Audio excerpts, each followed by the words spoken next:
Assalamualaikum warahmatullahi wabarakatuh. Selamat malam anak-anak. Gimana kabarnya? Sehat? Alhamdulillah sehat saja. Kembali lagi dengan mata pelajaran Bapak, yaitu komputer dan jaringan dasar. Sebelum kita memasuki materi terlebih dahulu, kita berdoa ya. Mungkin ketua kelasnya bisa memimpinnya.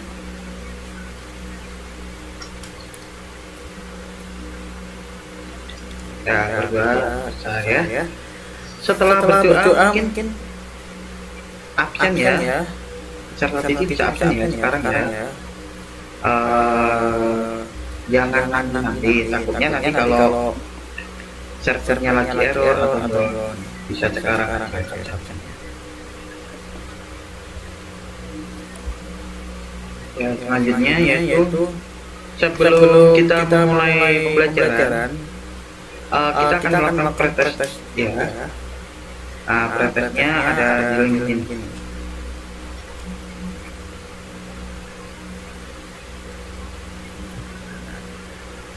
Pretestnya tentang jaringan komputer fundamental ya. Pretest tersebut ada 4 soal ya. Itu 4 soalnya terlalu basic ya. Basic. Nanti ketika nilainya ada yang mendapatkan nilai rendah tidak apa-apa. Tapi kalau pas di post test tolong minta keseriusannya ya untuk mendapatkan nilai yang bagus. Di pretest tersebut Bapak akan kasih waktu 10 menit.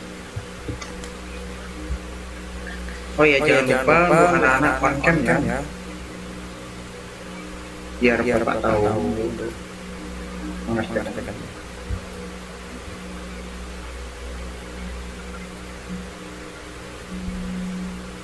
Udah? Ya.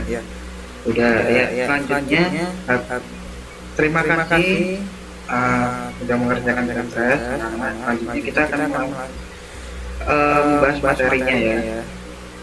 Itu jaringan komputer fundamental. Nah, di sini anak-anak udah tahu belum apa itu jaringan komputer? Ya benar, jaringan yang digunakan di komputer. Tapi mungkin ada yang tahu jaringan komputer lebih detailnya apa? Tahu ya. Nah, lalu tujuan pembelajarannya yaitu peserta didik dapat memahami jaringan komputer fundamental. Jadi nanti peserta didik dapat itu ya, harus bisa memahami ya jaringan komputer fundamental ya.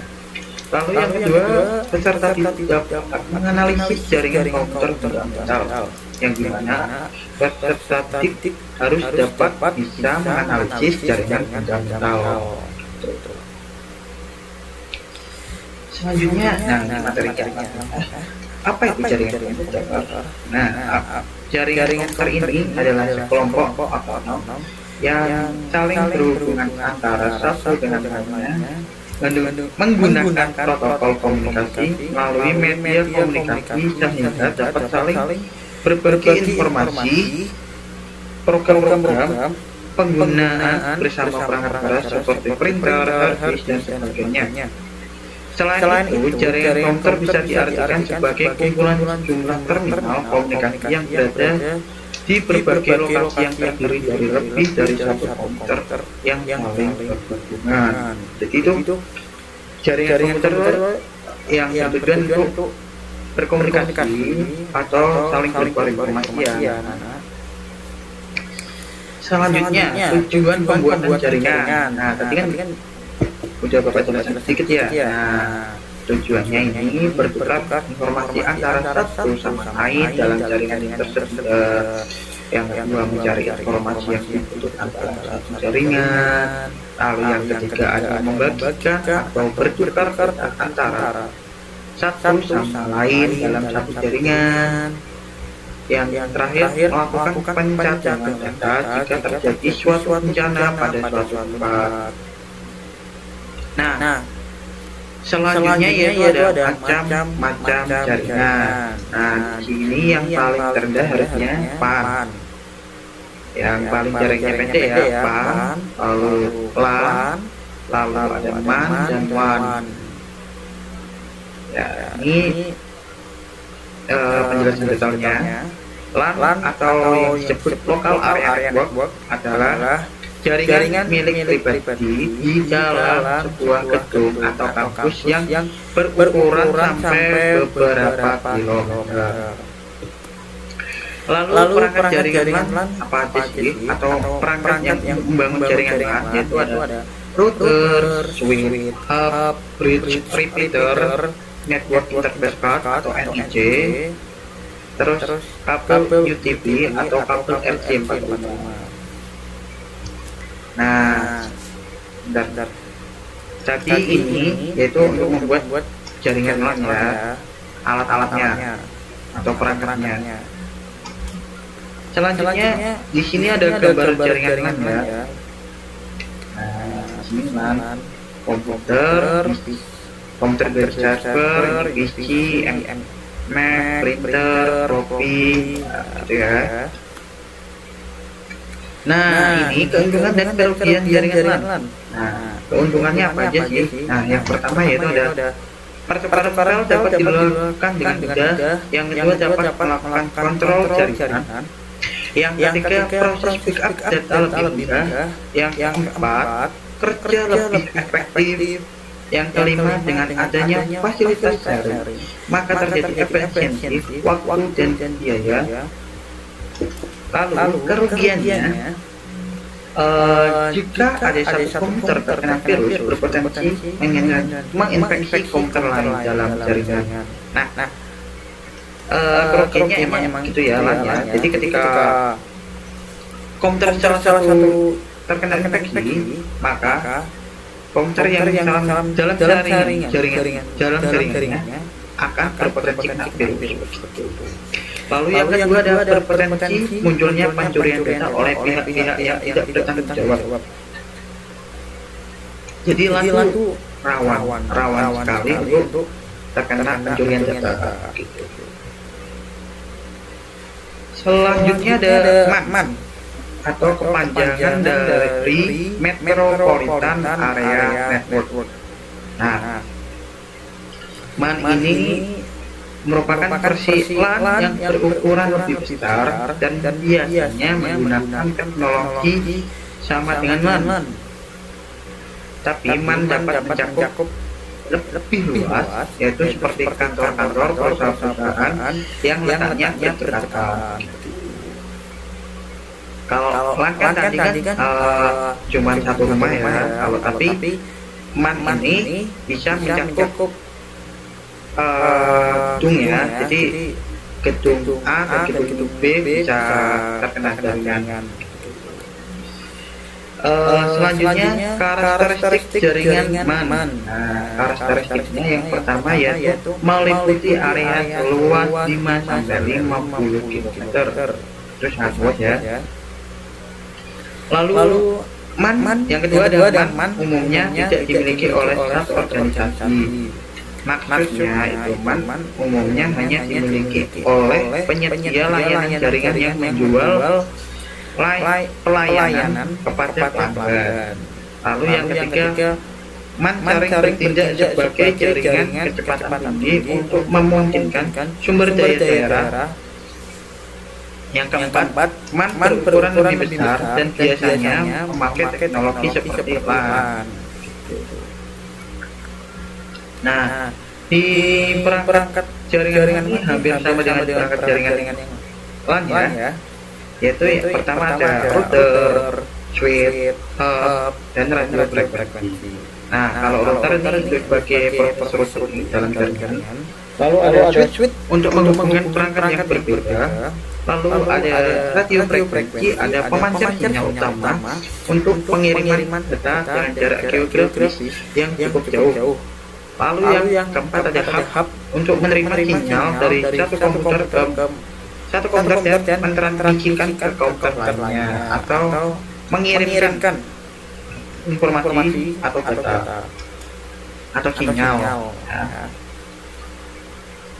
Nah, di sini ada keuntungan dan kerugian dalam memakai jaringan MAN. Nah, kalau keuntungannya yaitu server yang berada pada kantor pusat berfungsi sebagai pusat data dari kantor cabang. Yang kedua ada transaksi yang dilakukan secara real time atau data yang server akan update saat juga. Lalu yang ketiga ada informasi dapat disebarkan lebih luas, cepat dan efisien. Lalu yang keempat komunikasi antar komputer bisa menggunakan email, chatting, dan video conference. Video conference itu misal kayak Zoom, Meet, gitu ya. Selanjutnya ada kerugian menggunakan jaringan MAN. Yang pertama biaya operasionalnya yang mahal. Yang kedua ada instalasi infrastruktur tidak mudah. Yang ketiga, jika terjadi troubleshoot akan rumit untuk mengatasinya. Yang keempat, dapat menjadi target untuk cracker yang digunakan untuk pembunuhan pribadi. Jadi kalau ini mudah sekali ya kalau cracker ya untuk merusak atau merubah-rubah data di perusahaan. Selanjutnya di sini ada jaringan gambar jaringan MAN ya. Nah,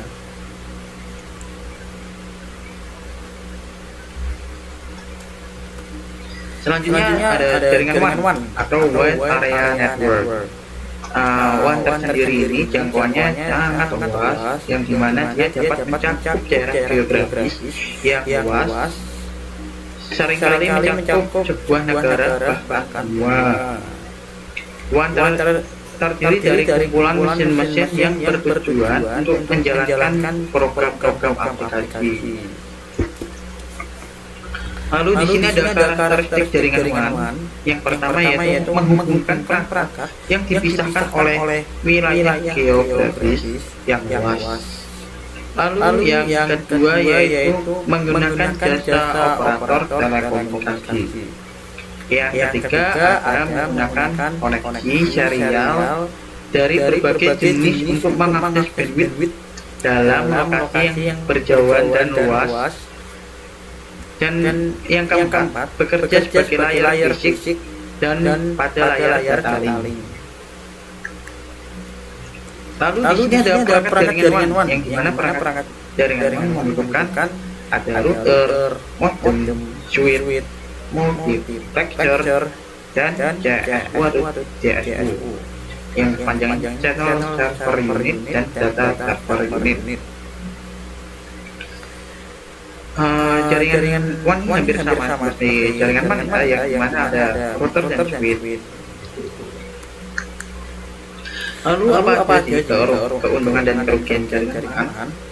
Nah, keuntungannya yang pertama, server pusat pada WAN sebagai bank data tempat penyimpanan data yang terpusat, maksudnya itu seluruh file yang dibutuhkan oleh perusahaan dapat digunakan oleh semua komputer yang terhubung dengan WAN meskipun jarak jauh.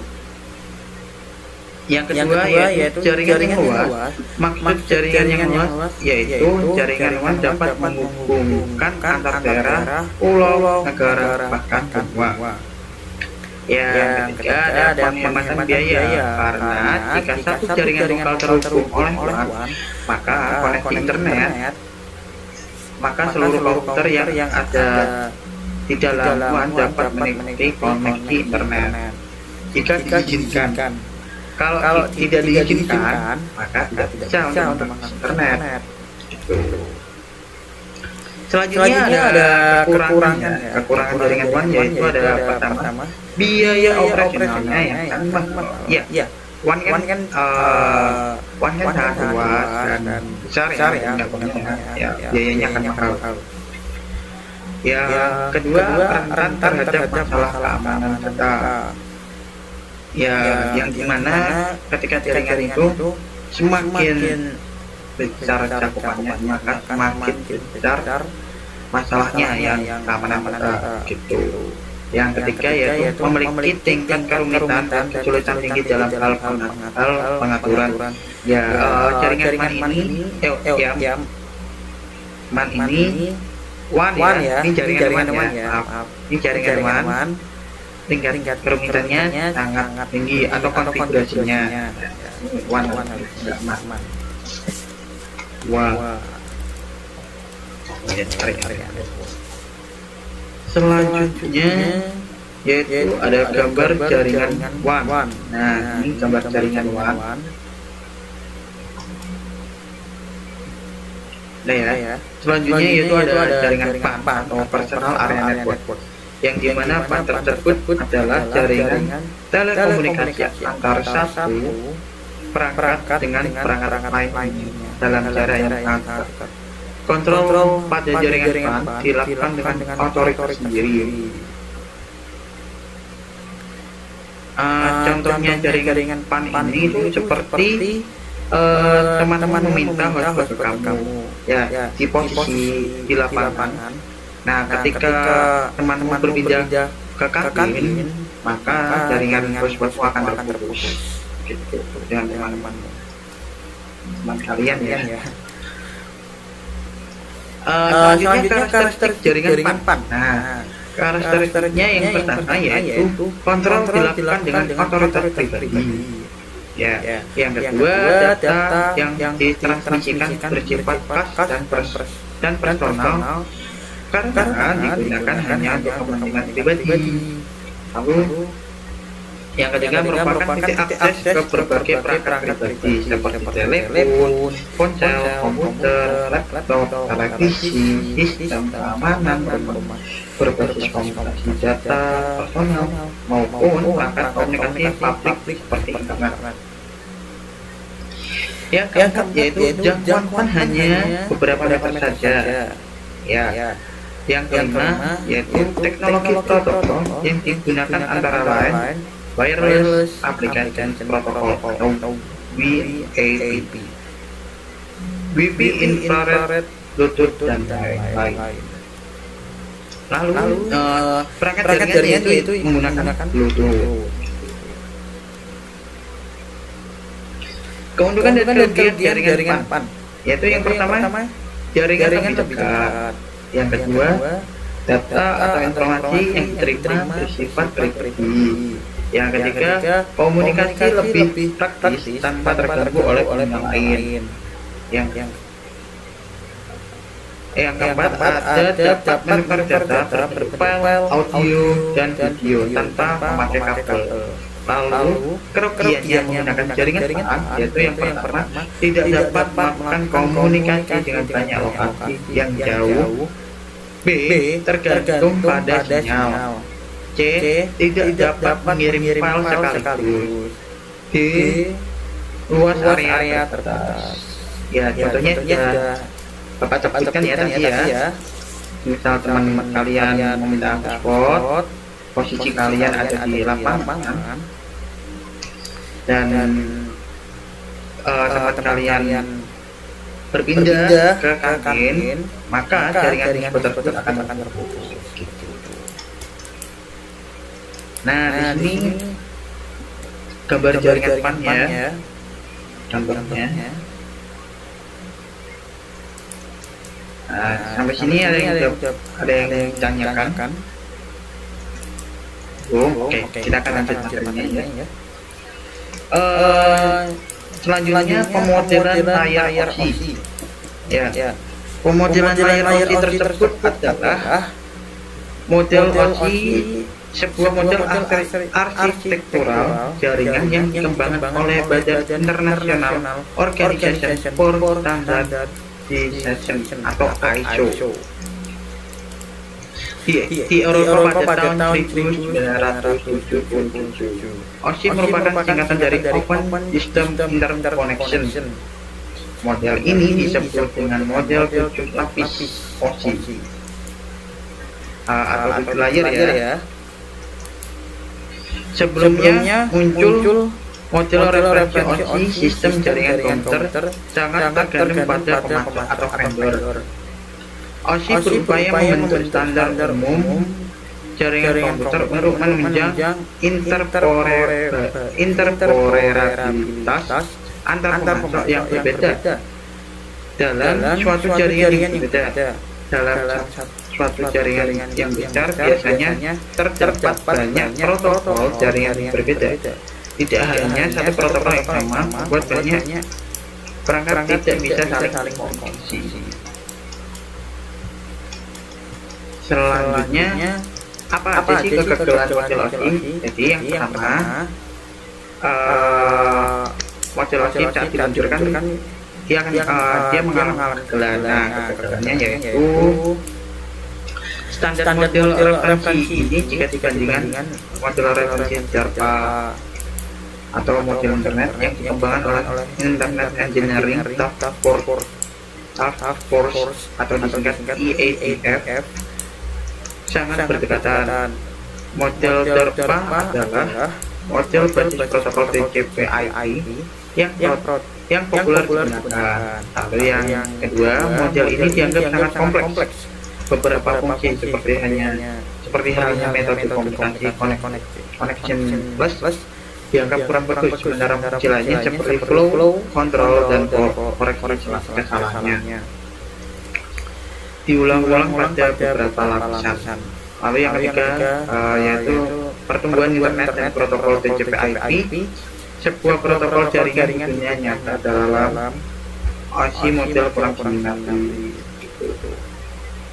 Nah, di sini ada gambar layar ya, yang mana yang paling tujuh atau yang nomor 7 yaitu aplikasi layar, presentation layar, system layar, transport layar, network layar, data link layar, physical layar. Ya, jadi menghitungnya dari mulai dari bawah. Jadi layar pertama yaitu ada physical layar ya, data link layarnya yang nomor 7 ini warna merah. Lalu ini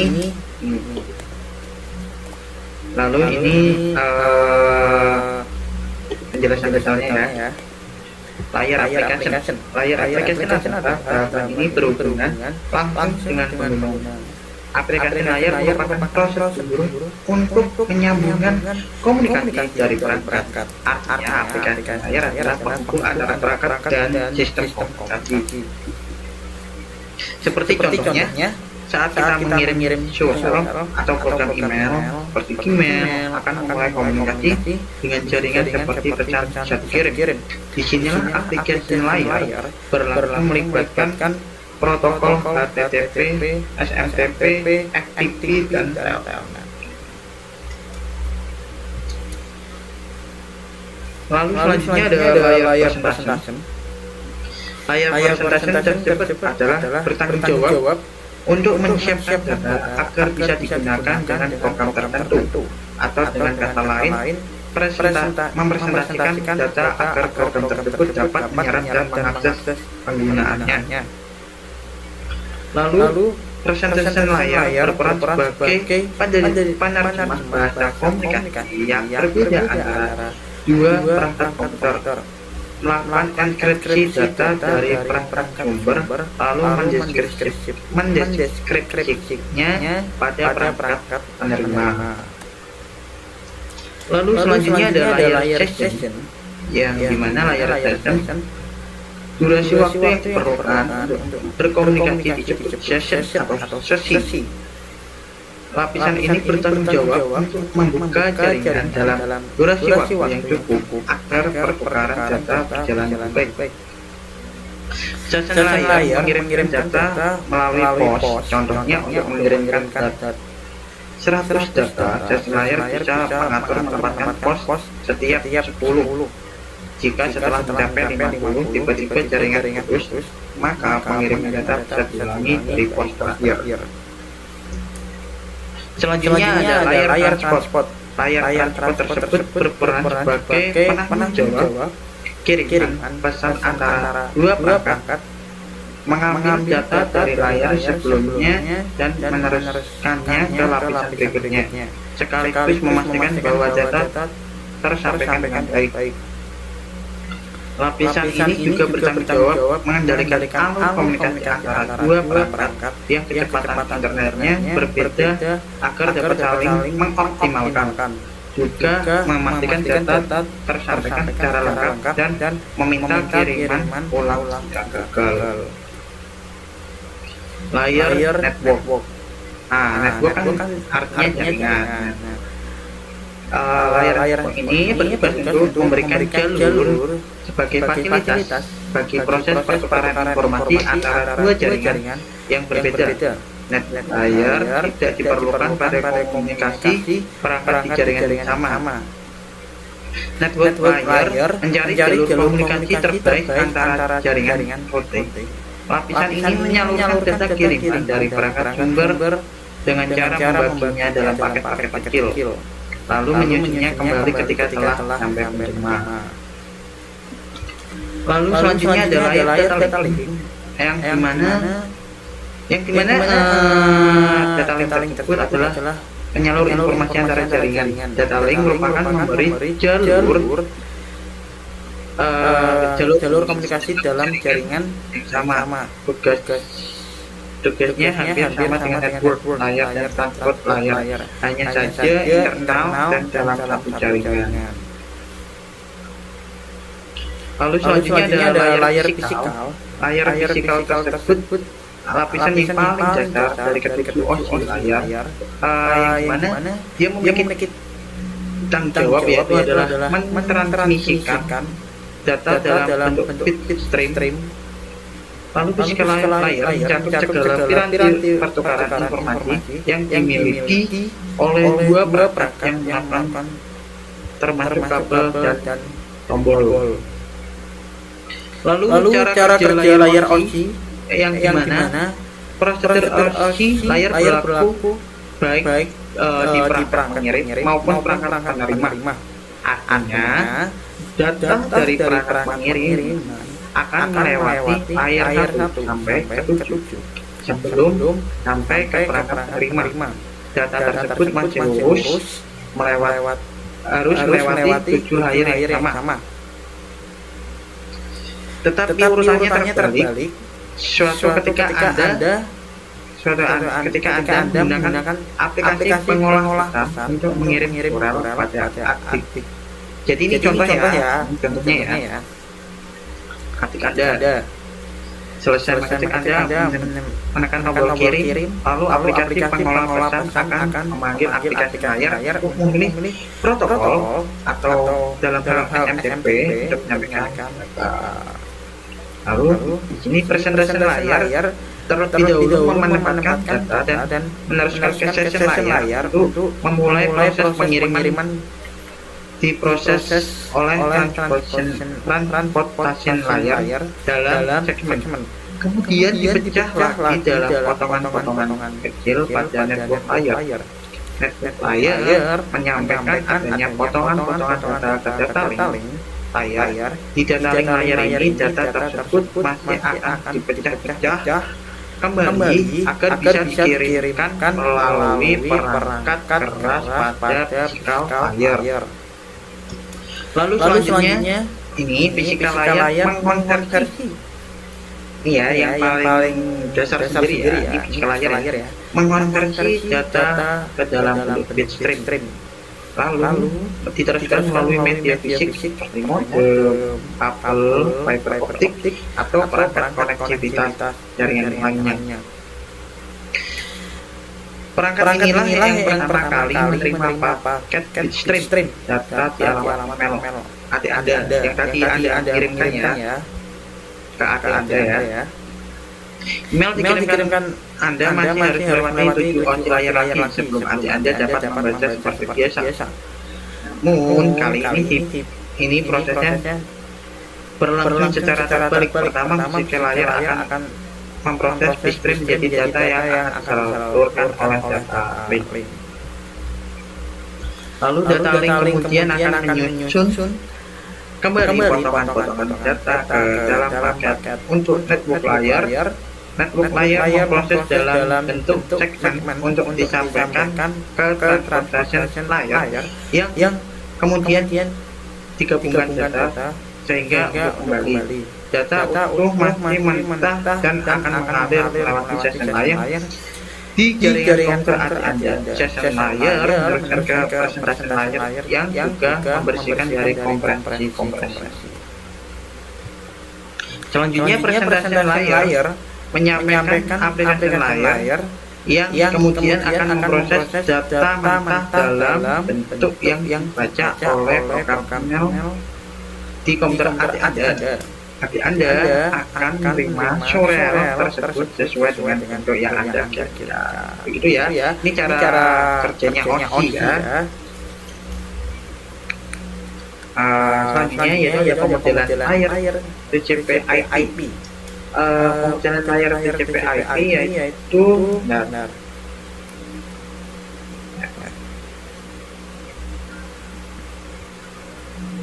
pemodelan layar TCP/IP yaitu adalah muncul karena adanya beragam kekurangan dari pemodelan layar OSI serta pemodelan layar OSI mulai tidak relevan seiring dengan perkembangan zaman, terutama bagi aplikasi jaringan komputer sendiri.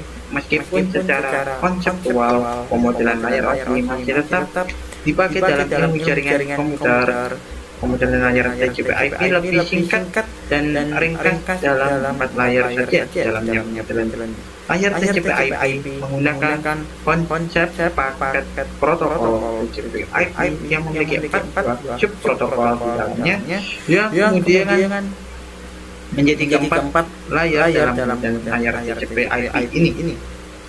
Lalu selanjutnya ada layar yang di pemodelan TCP/IP ya.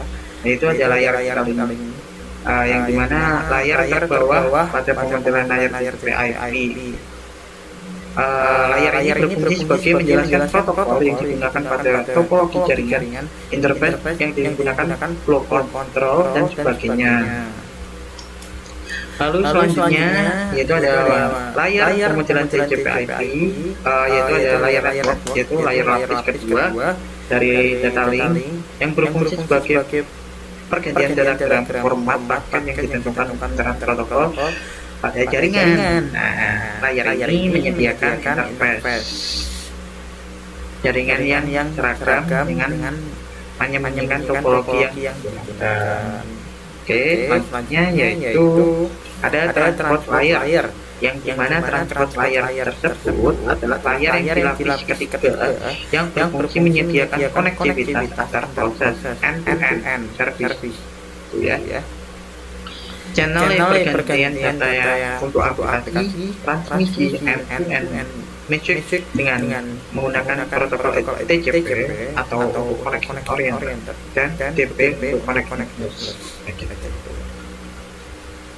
Lalu layar dari pemodelan TCP/IP terakhir yaitu aplikasi layar yang dimana layar yang paling atas yang tadi yang warna merah ya di OSI ya, berfungsi sebagai komunikasi data antar aplikasi dan komputer atau peer.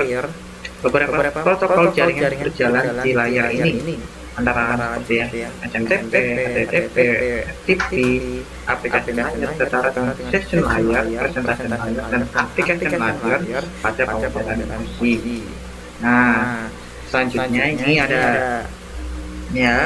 materinya yang ini motivasi. Nah, motivasi dalam jaringan komputer pendahuluan yaitu kita dapat saling bertukar jaringan yaitu kita dapat bertukar informasi dengan orang lain, kita dapat berkenalan dengan orang lain, dapat berkomunikasi dengan orang lain tanpa datang ya ini datang ke rumahnya begitu.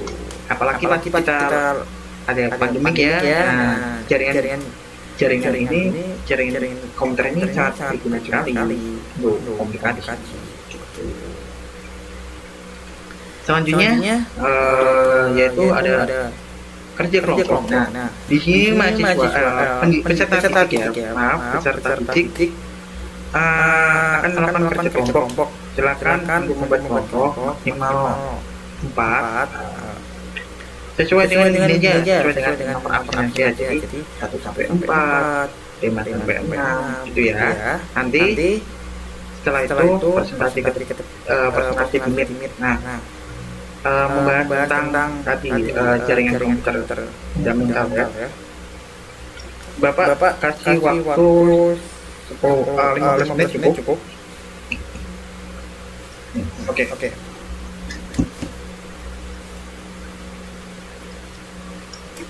Nah, selanjutnya udah semuanya. Silakan presentasi. Ya.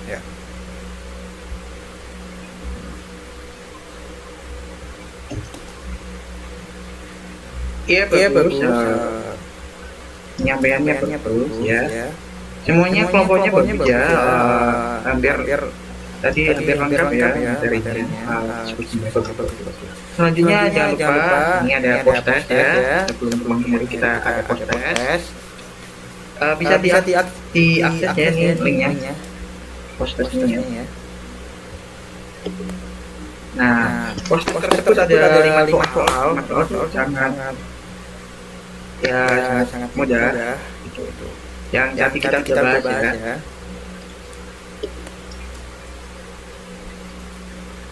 Ya, bagus sekali.